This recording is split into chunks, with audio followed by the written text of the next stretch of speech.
Hello and welcome to Kitchen Counter Crafts. If you like this video, please like, comment, share, and subscribe. I have Diamine 160th Anniversary Edition, and this is Canalside. So I will tell you, these inks are actually more expensive than Diamine's regular inks, and I am not sure why, other than they're special and they have a cool box that says celebrating 160 years. But that's kind of how this is, I guess, situated or marketed. So they have 6 different colors, and this is the only one I have.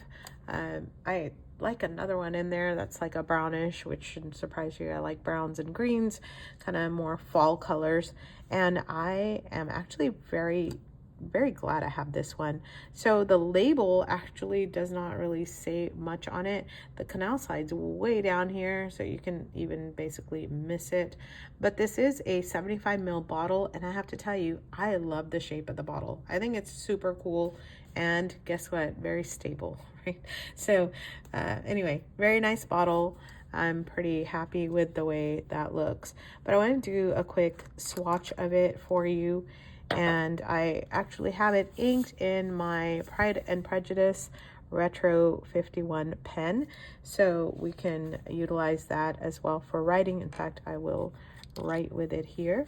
So that is in the shadows of the bottle. Diamine Canalside. So it has some really nice titles, I guess, nice names of the ink. They're like Canalside and Tariff, Tax, and Rosewood, and I'm not really sure on the naming conventions that Diamine used, but I think it's supposed to hearken to old England and their 160 years of basically making ink Canalside is really what I kind of gathered from it. So this is a Retro 51. I'm going to just put P&P, and the nib is fine. Whoops, I should have put that down here. Fine, and then also I'm going to be using the Kakimori as well. This is Endless Recorder, so it's Tomoe paper. The bleed on this, let's see, I don't think there's going to be any bleed, no. Okay, so there's none. And I'm not 100% on shading, so we'll find that out together. And I think that is going to be it for me to write with the pen. And then I'm going to be using this nib to dip in here and see the color. So maybe you can kind of gather it. Canalside, it is supposed to be like a mossy green, the algae that grows on the side of the canal. So again, almost tipped the whole thing over. My desire right now with green inks, not 100% sure, but yeah, it's fine, right? So you get green inks galore. I have one more green ink for you, by the way, so hope you're enjoying all of this. Let's see, dry time, put that 5 and 10. 0.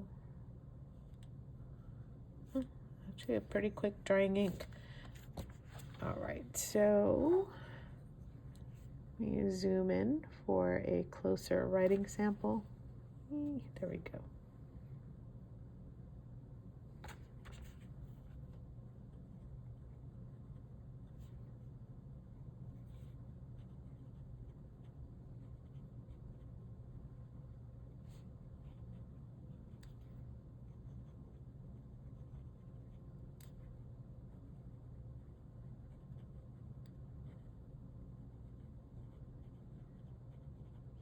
So this nib is more like a medium. So is the Retro 51, even though it's a fine nib, it actually writes way more like a medium.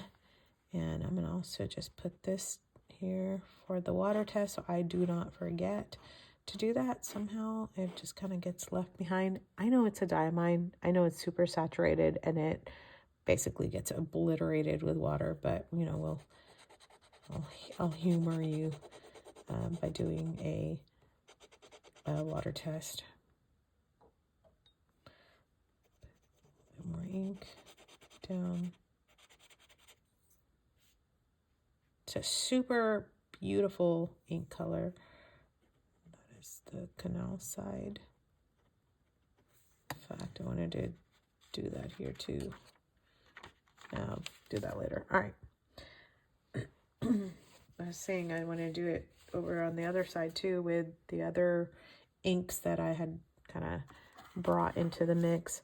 And before the water gets too murky, let me drop some on there.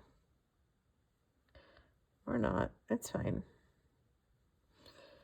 Okay, one day I will figure out how to do a better job on the water test. There we go. All right, so for comparison today, I have in the box Monteverde Olivine, because again, a really gorgeous mossy green ink. So let me put some of that on here and show you the difference.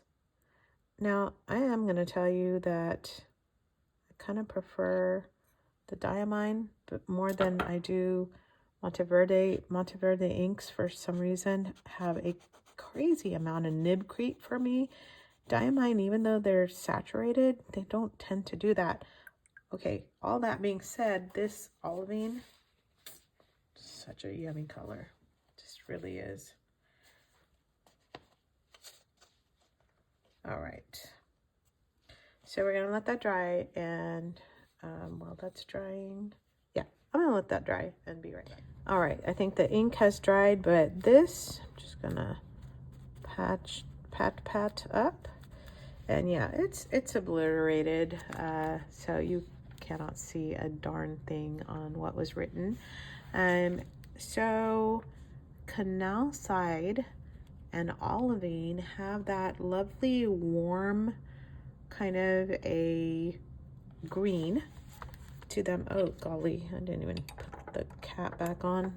This is how things happen in my life here. All right, and so you can hopefully see the two colors side by side there.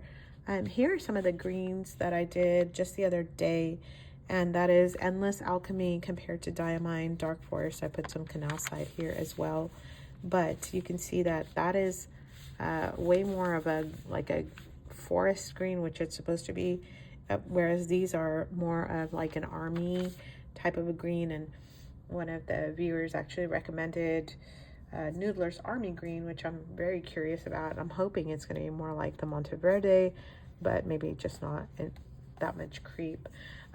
While we were waiting for ink to dry, I also went ahead and used the pens to do a sample on MD paper, Midori paper, and so sometimes you can just tell the sheen a little bit more, but these there's the, oh, that's just the Olivine.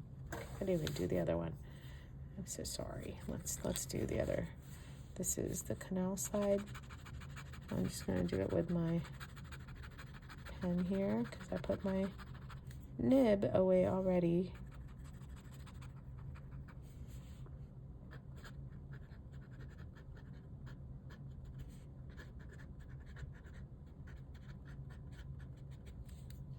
So there's the Canalside, as you can kind of see here.